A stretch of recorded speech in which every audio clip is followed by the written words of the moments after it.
તમામ વ્યક્તિઓએ સાવચેત રહેવું, સાવધાન રહેવું અને પોતાની સુરક્ષાનું ધ્યાન અવશ્ય રાખવું.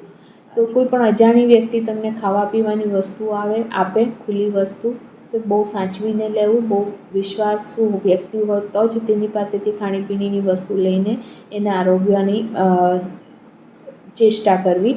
કોઈ પણ અજાણી વ્યક્તિને ન લિફ્ટ આપવી, ન લિફ્ટ લેવી. તમે કોઈ સુમસાન જગ્યાએ કે એવી કોઈ જગ્યાએ ફસાઈ ગયા હોય તો પોલીસના 100 નંબર પર તેમજ 181 નંબર પર કોલ કરો. તમને સુરક્ષિત ઘેર પહોંચાડવાની વ્યવસ્થા પોલીસે કરી છે. સુમસાન જગ્યા પર જવાનું ટાળો અને સુમસાન જગ્યા પર રોકાવાનું ટાળો. ક્યાંક ઊભું રહેવાનું થાય તો વસ્તીવાળી જગ્યાએ ઊભા રહેશો. મિત્રો સાથે રહેજો, મિત્રોના ગ્રુપમાં રહેજો. તમારું જે ગ્રુપ હોય એ ગ્રુપ સિવાય અન્ય અજાણ્યા નવા ગ્રુપમાં ભળવાનો પ્રયત્ન ઓછો કરશો અને કરશો તોય સાવચેતી રાખજો.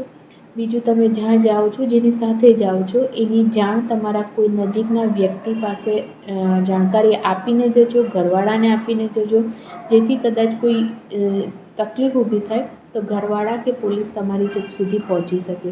તમારા મોબાઈલમાં GPS system, location system on રાખજો, જેથી તમારી કોઈ ઇસ્યુ થાય તો લોકેશન દ્વારા પોલીસ તમારા સુધી પહોંચી શકે.